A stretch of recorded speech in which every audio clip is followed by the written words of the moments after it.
এবং তারপর আপনারা আবার ক্ষমতায় এসে আমাদের সাথে জুলুম করবেন। এই কারণে আপনাদের নির্বাচনের দাবিতে আন্দোলনে জনগণ সাড়া দেয় না।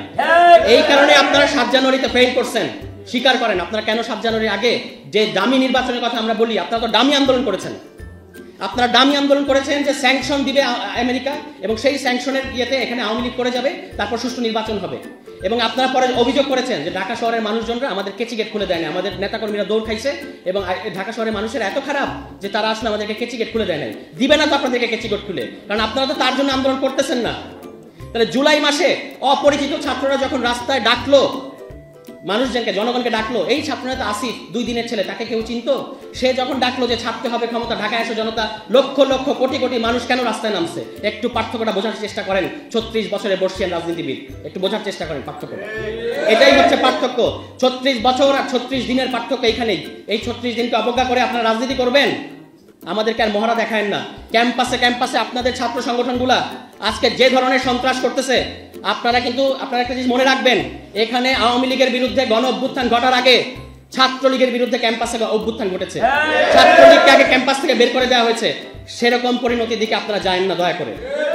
আপনারা ছাত্র সমাজকে কোনো ধরনের হুঙ্কার দিয়ে এখানে রাজনীতি করতে পারবেন না।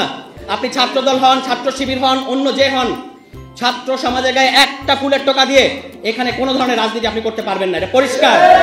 এখনো হুঁশ আছে। আপনারা কিন্তু আওয়ামী লীগ হওয়ার চেষ্টা করেন না, কারণ আওয়ামী লীগ হচ্ছে অত্যাচারের একটা সিলিং।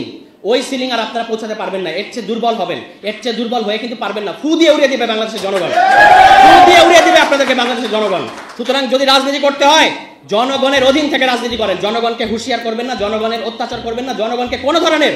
প্রতিদিন আপনারা চাঁদাবাজি করতেছেন, প্রতিদিন। এই প্রতিদিনের চাঁদাবাজি খবর জনগণের নাভিশ্বাস উঠতেছে। এবং আপনারা একটা খুব ভালো মজা পাইছেন যে এখানে এই সরকারকে প্রত্যেকটা মুহূর্তে প্রত্যেকটা পদে পদে কাজে বাধা দিচ্ছেন, প্রোক্লেমেশন করতে দিচ্ছেন না, সংবিধান করতে দিচ্ছেন না, রাষ্ট্রপতি পদত্যাগ করতে দিচ্ছেন না। অন্যদিকে দোষ সব চাপাচ্ছেন ছাত্রদের ঘাড়ে যে ছাত্রদের কারণে এই এরকম হচ্ছে। আপনাদের এর চেয়ে মজার মডেল আর হয় না। নির্বাচিত হয়ে ক্ষমতায় আসার আগেই আপনারা আসলে ক্ষমতায় চলে গেছেন। এখন আপনাদের হুঁশ হচ্ছে না। হুঁশে আসেন। এখানে একটা গণতান্ত্রিক রাষ্ট্র হলে আপনাদের অনেক সমস্যা হয়, এটা আমরা বুঝতে পারি। ওই যে এক ব্যক্তি কেন্দ্রিক ক্ষমতা কাঠামো সংবিধানের মধ্যে, তো আল্লাহর পরে একমাত্র প্রধানমন্ত্রী হচ্ছে সবচেয়ে ক্ষমতাধর। এই যে ক্ষমতার কাঠামো, এইটা আপনাদের খুব মজা লাগে, আমরা বুঝতে পারি।